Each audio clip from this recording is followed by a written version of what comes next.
Et donc là, on va venir par commencer, ça se crée un calque de texte. Donc moi, à chaque fois, je fais un double clic sur l'icône écriture horizontale. Il me crée un calque de texte au centre de ma composition. Donc à vous de mettre le texte qui vous plaît. Sur une typo grasse. Dans tous les cas, on va venir la changer après. Donc là, l'idée, c'est d'avoir simplement sa typo.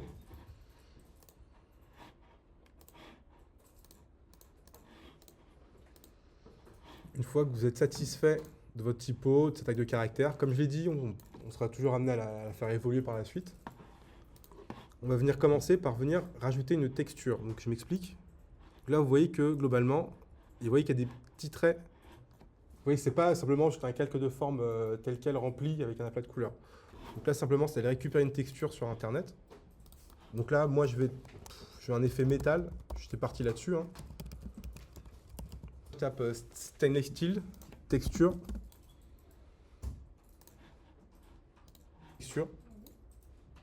Et après, du coup, je vais venir là, en l'occurrence, l'agrandir un peu, histoire qu'elle remplisse ma scène. Donc là, j'ai juste un calque texture, une image qu'on a récupérée sur Google Images. Et on a juste un calque de texte. Donc l'étape suivante, ça va être juste de dire à l'image qu'elle doit utiliser comme cache notre calque de texte. Donc pour ça, on sélectionne texture.jpg. Je prends appliquer un cache, le petit pic whip, et je le lis vers this summer. Et donc là, normalement, vous voyez que forcément, mon texte est masqué, enfin mon image est masquée par mon texte. On va appliquer comme sous Photoshop, on va retrouver les styles de calque que vous connaissez tous, tout ce qui est biseau estampage, lueur interne, lueur externe, etc.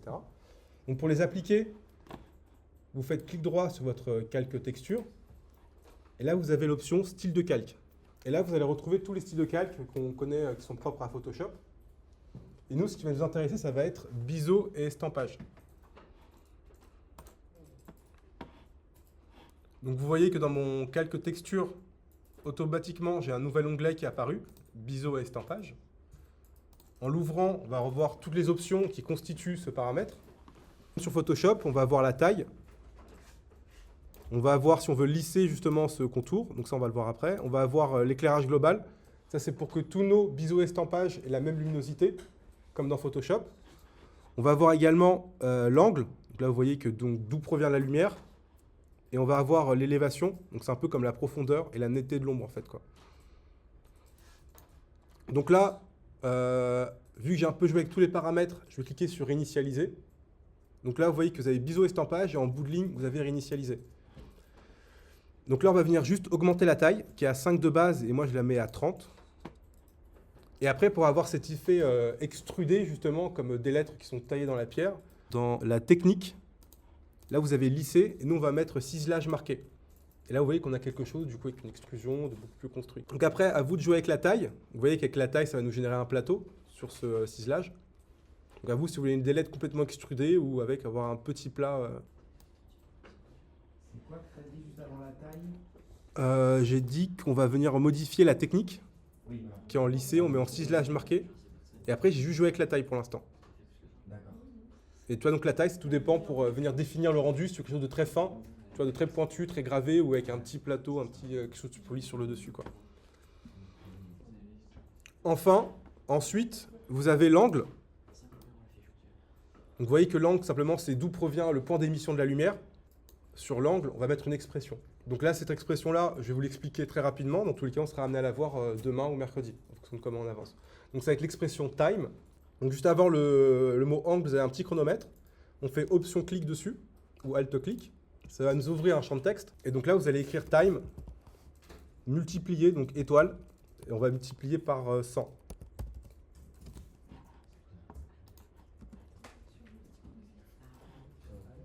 Pour expliquer simplement la valeur time, pour ceux qui ne connaissent pas l'expression time, donc ce qu'il faut savoir, c'est que dans After Effects, on peut avoir des valeurs infinies.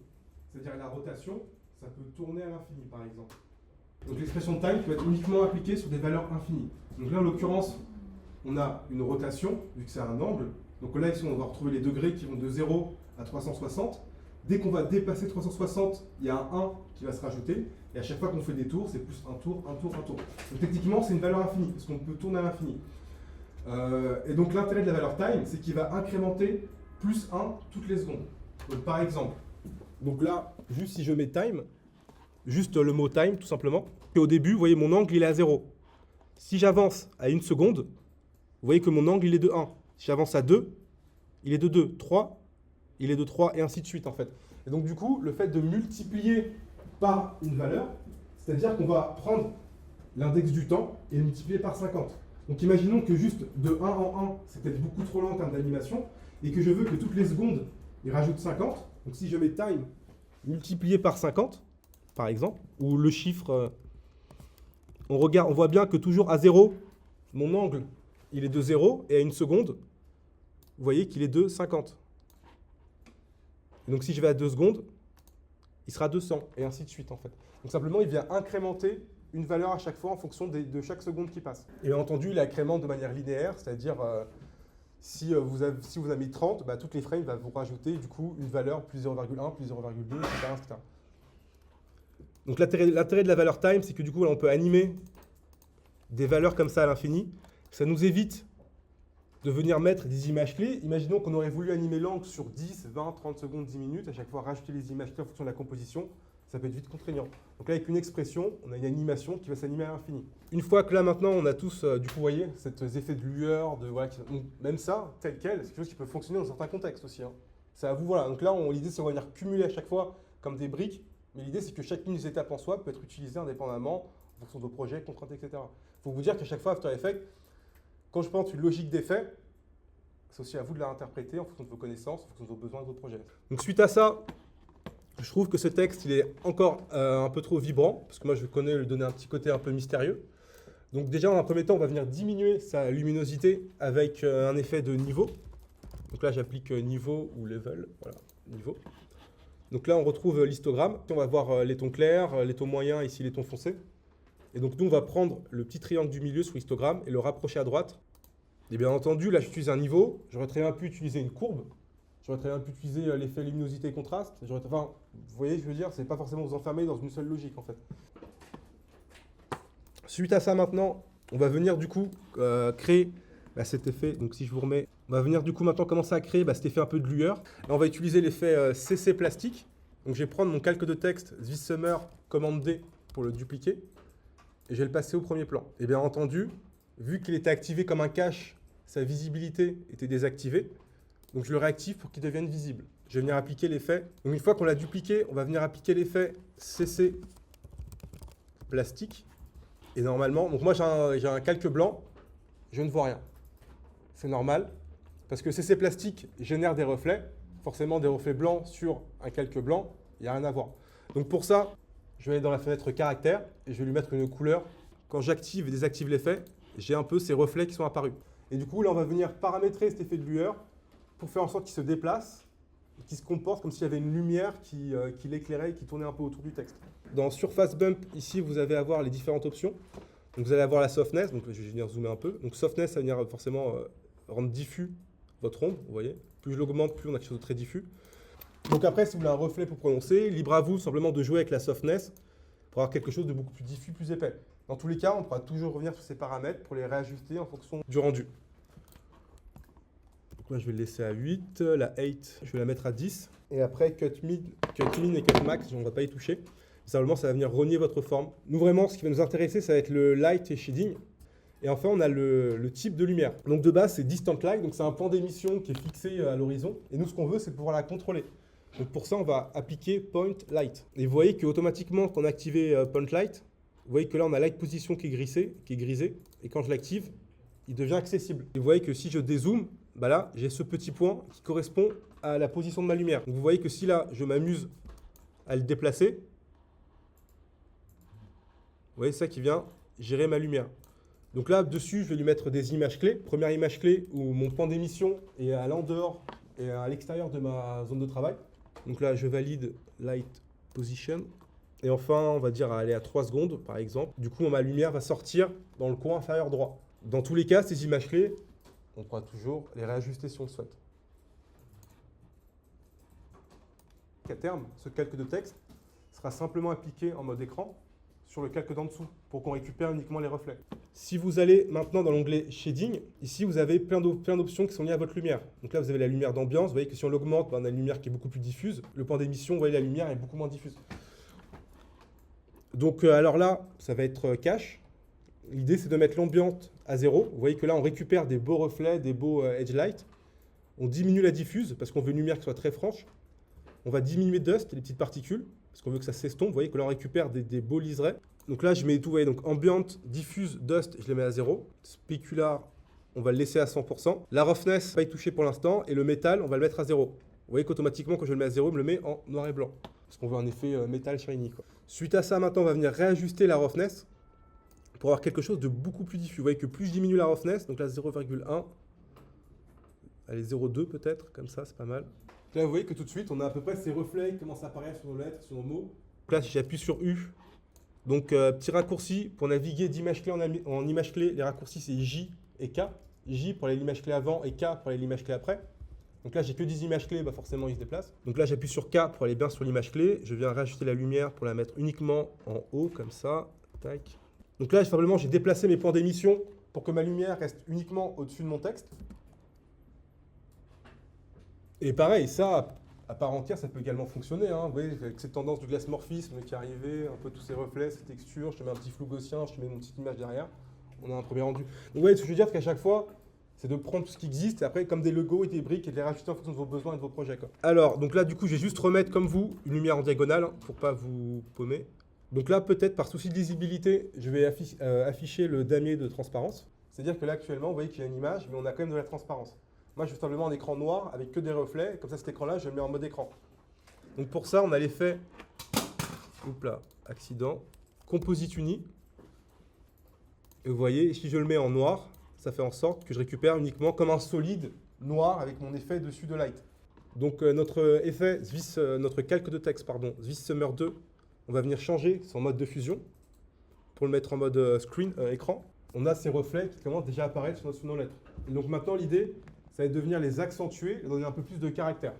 Donc toujours sur mon calque Swiss Summer 2, je mets hop là, petite lueur diffuse. Et on va venir un peu jouer avec les paramètres. Donc moi, je vais jouer avec le rayon. Du coup, toujours penser à dupliquer l'effet de lueur diffuse pour accentuer la taille de votre rayon. N'hésitez pas, pour voir ce que vous faites, à passer en mode isolation. Ça, vous récupérez un calque noir. Ça, vous pouvez bien voir comment se comportent vos effets de lueur diffuse. Là, vous voyez qu'en jouant avec le seuil et avec le rayon. Alors, pour ceux qui ne voient pas, du coup, on est d'accord, quand vous mettez play, vous voyez que là, il y a une barre verte qui vient se charger à chaque fois que je viens modifier mes paramètres. Cette barre verte, simplement, c'est la mise en cache de votre timeline sur votre ordinateur. Donc forcément, depuis ce matin, on fait play pause sur plein de compositions. Du coup, toutes ces compositions sont stockées dans une mémoire temporaire sur votre machine.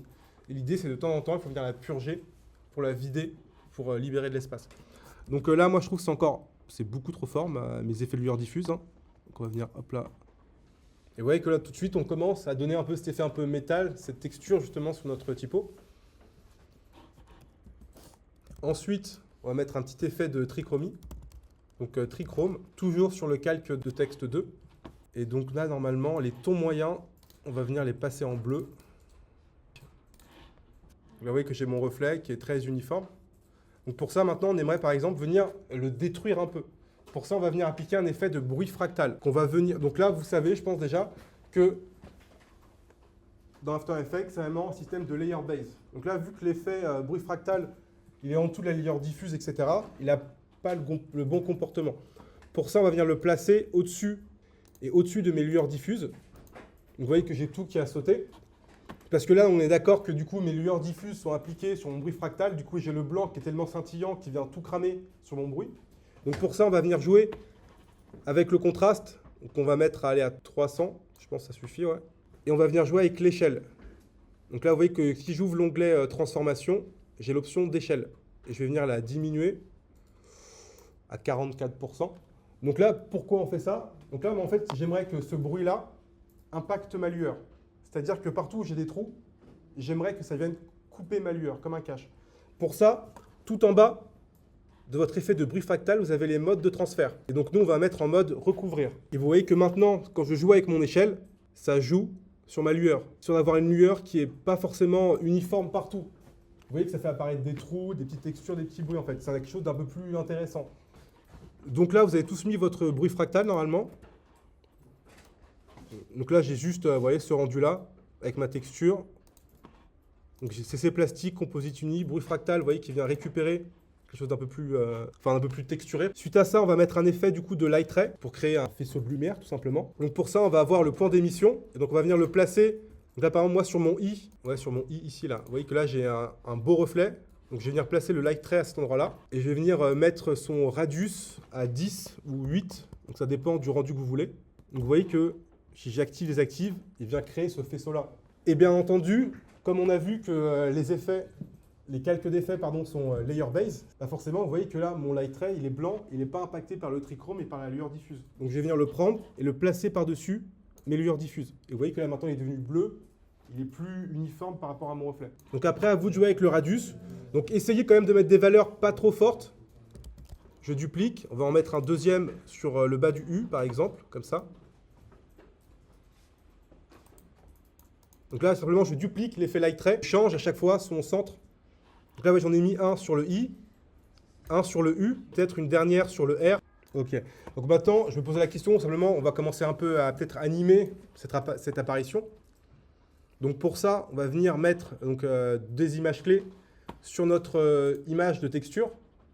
Donc on va venir animer l'histogramme et l'opacité. Donc vous voyez que si je joue avec l'histogramme, vous voyez que ça fait apparaître mais un peu progressif le texte plutôt qu'une transition d'opacité classique. Donc là, au début, l'histogramme, donc là, je me mets déjà à aller à 20 centièmes de seconde. J'enregistre sa position initiale parce que c'est son état d'arrivée. Je me mets à 0 secondes au début et je vais venir compresser les tons clairs vers les tons foncés. Donc là, vous voyez que normalement, on n'a que le biseau qui est encore visible. Et vous voyez qu'on a cette transition comme ça déjà de mon biseau qui se remplit avec ma forme. Et après, par-dessus, on va venir rajouter une image clé sur l'opacité. Donc Shift T, donc une opacité qui va aller de 0 à 100%. C'est là maintenant qu'on va commencer à styliser à modifier notre texte. Parce que vous voyez, mon texte, je le trouve encore beaucoup trop clair. Donc n'hésitez pas à rajouter les tons moyens. Ou simplement, moi je vais venir rajouter un effet de courbe sur mon calque texture. Vous voyez, pour venir peut-être l'assombrir un peu plus. Et bien entendu, tout dépend aussi de la texture de base que vous allez utiliser. La mienne était très claire. Si la vôtre est plus foncée, forcément, vous aurez un rendu différent. Et après, simplement, déjà pour le fade out, je peux prendre mes deux images clés de mon histogramme dans ma timeline et sélectionner commande C, commande C, commande V, clic droit, assistant d'image clé, inverser les images clés. Et donc là, maintenant, on a bien un fade in et un fade out. Et donc, pensez également à faire de même avec les images clés d'opacité.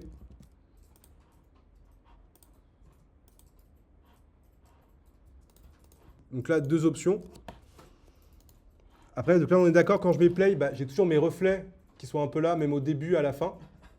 Donc ça c'est à vous, soit de venir faire en sorte que dans l'effet CC plastique, que votre lumière est suffisamment loin pour pas qu'elle se reflète sur votre calque, ou soit simplement, vous pouvez lui aussi l'animer, c'est-à-dire light 8, l'animer qu'elle part d'une valeur négative. Donc de base, elle est à combien par exemple?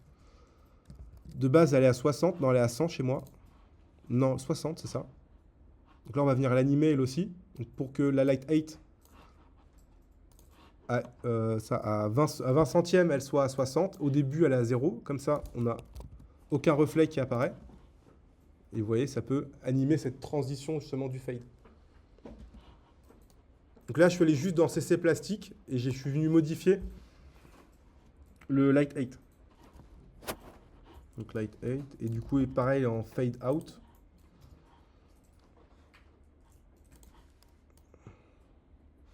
Donc on va rajouter un calque d'effet. Donc clic droit, nouveau, calque d'effet. Sur lequel on va venir appliquer des effets de bruit. Enfin, on va venir déstructurer un peu cette vidéo parce qu'elle est beaucoup trop nette. C'est beaucoup trop sharp. Donc on va mettre un effet, comment il s'appelle? Bruit TSL ou HSL? Bruit TLS, pardon. Donc là, pour bien voir ce qu'il fait, placez-vous à un endroit où vous avez du reflet, de la texture. Et vous voyez que si vous augmentez la teinte, vous voyez qu'on a du bruit qui apparaît. Donc là, on va rester très subtil. Hein. Donc moi, je le mets à 5. Même pas, on va le mettre à 2, je pense. Donc la teinte, je le mets à 2 et luminosité. Vous voyez qu'à... Je ne sais pas si vous voyez sur le vidéoprojecteur. Vous voyez que plus je l'augmente, plus on a un bruit qui est présent. Donc l'idée, c'est quand même de rester subtil. Et là, dans la même logique que pour l'angle, qui est une valeur infinie, ici, on a la phase du bruit. Vous voyez que si je la déplace, ça vient animer mon bruit, en fait. Donc du coup, plutôt que de lui mettre des images clés de début et de fin, on peut, vu que là, c'est une rotation, donc une valeur infinie, on peut lui mettre une expression de time. Donc là, sur le petit chronomètre, option clic, time, étoile, et là, on va mettre 100. Là, l'intérêt, c'est qu'après, si par exemple, on peut venir les modifier, bah, à n'importe quel moment, je peux très bien prendre mes 2 calques de texte et venir sélectionner une autre typo. Donc, par exemple, voilà, le trailer le plus épique de l'année. Petite comics NMS, on vend du rêve. Et vous voyez, en fait, l'idée, techniquement, plus votre typo sera fantasy, comme avec des petites formes à l'intérieur, des petits ronds, des délires, etc., plus sera pertinent. Donc, le bon exemple, avec la typo de base, avec la... Comment ça s'appelle? Winding, la Winding. Ouais, la fonte avec les icônes.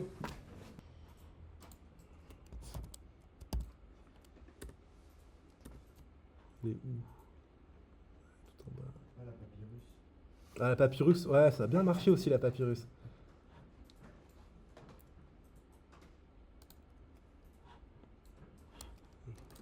Voilà, et ça, c'est quelque chose qui peut être appliqué à beaucoup de choses. Là, on a vu une logique de composition. Après, vous aurez très bien pu enlever l'effet biseau-estampage, vous aurez un autre rendu, vous aurez pu mettre d'autres effets, etc. Et même, en plus, donc là, si je passe dans une... Vas-y, est-ce que je l'ai, la papyrus? Les typos qu'on ne dit jamais d'utiliser. Ah, limite Avatar, hein, j'ai envie de dire.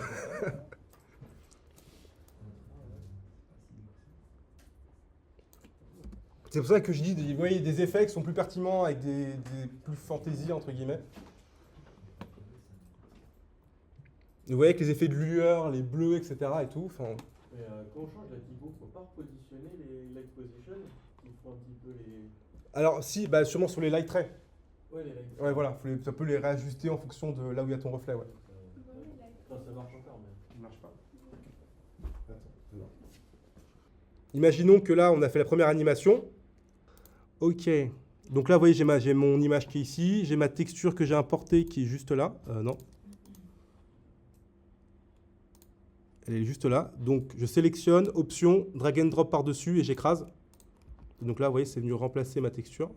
Donc forcément, vu que c'est des textures qui ont différentes luminosités, bah, pensez également peut-être à venir réajuster forcément tout ce qui est les tons moyens, les tons clairs, pour faire apparaître les éléments, etc. Donc là, on désactive le mode isolation, voilà. Donc l'intérêt, ouais, c'est que simplement, je peux venir remplacer ma texture, changer ma typo, etc. Et également, si vous êtes très paresseux, je pense que vous connaissez déjà les liens de parenté, pour la plupart. Donc on est d'accord que si par exemple là, mes 3 calques de texte ne sont pas liés, donc si j'en déplace un, donc là, forcément, les autres ne vont pas suivre. Donc c'est toujours important, soit vous faites une précomposition, soit vous faites des liens de parenté. Donc là, en l'occurrence, light 2 et 1 vont être liés à mon calque summer. Mais on est d'accord que maintenant, si, comment dire, je dois changer le texte à chaque fois, je vais venir le changer sur mes 3 calques. C'est pas fun. Ok ? Donc pour ça, on va rentrer dans le monde des expressions. Si vous ouvrez votre calque de texte, là vous avez le texte source. Devant, vous voyez une image clé. Donc vous vous en doutez, parenthèse déjà, qu'on peut mettre des images clés sur un calque de texte. C'est-à-dire à 0 à 1 seconde, il affiche tel mot, de 2 à 3 secondes, il affiche tel mot, par exemple.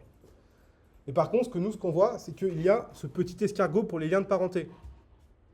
Donc du coup, ce que je peux faire, c'est sélectionner les 3 calques de texte avec commande, faire commande F pour afficher la barre de recherche. Et là, je vais venir taper texte source. Donc là, on va commencer par Light 2. Donc Light 2, texte source. Vous voyez, sur la même ligne, on a le petit escargot. Je vais venir le drag and drop vers texte source de Swiss Summer. Et je reproduis l'action également pour Light 1. Et donc, vous avez vu qu'automatiquement, quand vous avez fait le petit lien de parenté, une petite flèche est apparue juste devant vos textes sources. Si vous cliquez dessus, c'est le même raccourci que option clic. On va avoir un champ de texte qui va afficher l'expression. Donc là, vous voyez l'expression. Donc ça, on va les réaborder après, de toute façon. Là, simplement pour vous expliquer. Donc cette expression dit qu'elle fait un lien vers cette composition, vers le calque Swiss Summer, pour récupérer le texte source. Tout simplement. Et donc là, forcément, vu qu'on a la même expression sur ces 2 calques, donc si je modifie maintenant le calque Swiss Summer qui est tout en bas, automatiquement, les 2 autres calques vont récupérer son contenu pour le modifier. Donc là maintenant, si je prends le calque en bas, qui est maintenant le calque parent, le master, je peux double-cliquer dessus pour l'éditer. Et vous voyez que là maintenant, j'ai mes 3 calques qui s'animent de manière uniforme. Voilà. Donc les liens de parenté, c'est une logique qui est très importante à avoir dans vos précompositions. C'est ça, en fait, on définit un parent et des enfants, voilà, sur une propriété. Là, on l'a fait sur le texte source. Je ne vais plus lier la position, je ne vais plus l'échelle. Parce que si tu regardes bien, si j'ouvre n'importe quel calque, ils ont tous un lien de parenté. Ah oui. C'est ce que je veux dire? Donc je peux lier n'importe quelle valeur à n'importe quoi. Je ne dis pas que ça va marcher tout le temps, mais... Oui, Voilà, c'est ça. Parce que forcément, donc là, petite introduction aux expressions, forcément, on les reverra demain en tous les cas, chaque paramètre, quand il met une expression, a besoin d'avoir un contenu qui fonctionne. Sinon, il va générer une erreur. Là, en l'occurrence, vu que c'est un calque de texte, il demande juste du texte. OK? Là, forcément, il y a un point d'ancrage, donc il va demander 2 chiffres, X et Y. Position, il va demander 2 chiffres, X et Y. Échelle, 2 chiffres, X et Y. Pareil sur la rotation, un chiffre, une seule rotation, et pareil sur l'opacité, un seul chiffre. Vous voyez, donc quand on donne des expressions, il faut toujours s'assurer qu'elles soient bien compatibles avec les paramétrages de la donnée qu'on veut attribuer ou bien modifier. Ok. Est-ce qu'il y a des questions? Ok, bah je propose, comme ça il est 23, pause clope maintenant, et après on enchaîne sur les calques 3D. Voilà.